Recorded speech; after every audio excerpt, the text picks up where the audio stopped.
ถ่ายรูปสวนหลังบ้านในบริกมันนานนี้เคยเป็นนานปักเสียนแต่ก่อนลกออกไปแล้วก็อันนี้มันเหลือลกนะก็เลยจงไว้มันแนวเลยซะแล้วก็เปียกอีตู้ขึ้นนี่ก็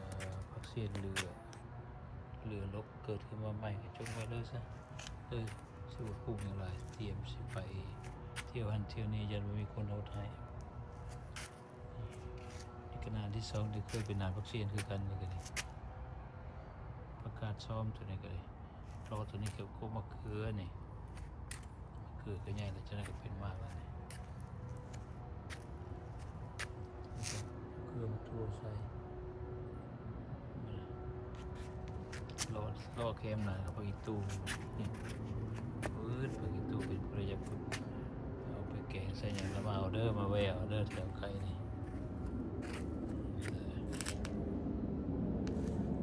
เคยเป็นนั่นกบมันกระถินใหญ่3-4กบตัดลงมาเลย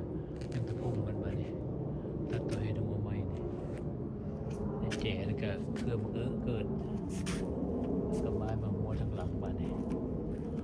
มัวทางหลังก็มีหลายอันเยอะเนี่ยผักหวานบ้านเมืองเราเลยเอามาปลูกได้มาตายแจ๋นั่นก็เป็นเครื่องมันนี่เนี่ยเอามันอยู่นี่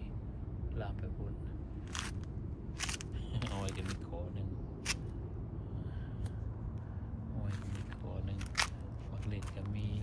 เครือหนึ่งก็เรืออยู่เรือกินโบทันความดกของมันนะความดกของมักเล็ดแล้วก็แอปเปิลบางเราแหละอเมริกาแอปเปิลดกล้นที่กับบักอะไรวันนี้สีดยากันแมงมันปีนี้พวกนั้นใหญ่ไปไหนเพื่อมาทั่วนี่ในกระนาหอมพร้อมกำลังเกิดใหม่ในบต่อปลูกกระทันใหญ่ทัดทิมปีนี้ไม่มีใครกินปลูกกระของพร้อมใส่เงามันไว้มาทางนี้ก็มีก้มมะเขือนี่ก็ดีคู่จะคู่นี่นั่นก็แม่นี่ก็แม่นี่ใครจะเป็นมากแหละปลากีตูอีกแล้วนี่ก็โบ๊ดนี่แล้วก็ปลาหัวขิมินปลาขิมินบริกูมันเคยตกปีใหม่มาเกิดมาอีกอันนี้ก็เป็นปลาหอมป้อมนี่กำลังขึ้นตัวนี้ก็ดี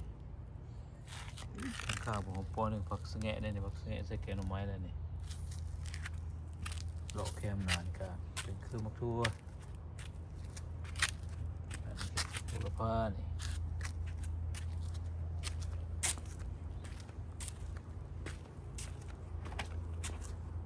คือน้ำผักเสียนไม้ตัวนี้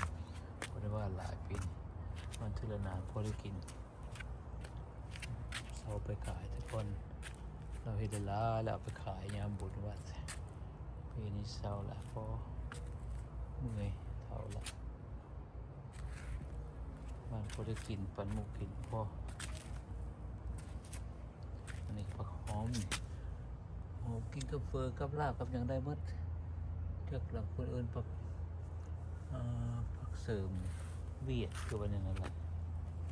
เจ้าเขาอื่นในหลายแท้แล้วพอเจ้าคัก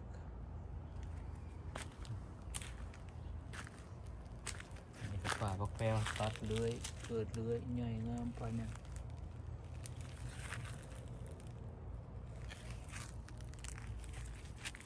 กองชิไทยจะพูดตัวนี้โอ้ยินแล้วก็กระดานนี่กระดานหวานกระดานจีนตัวนี้เต้น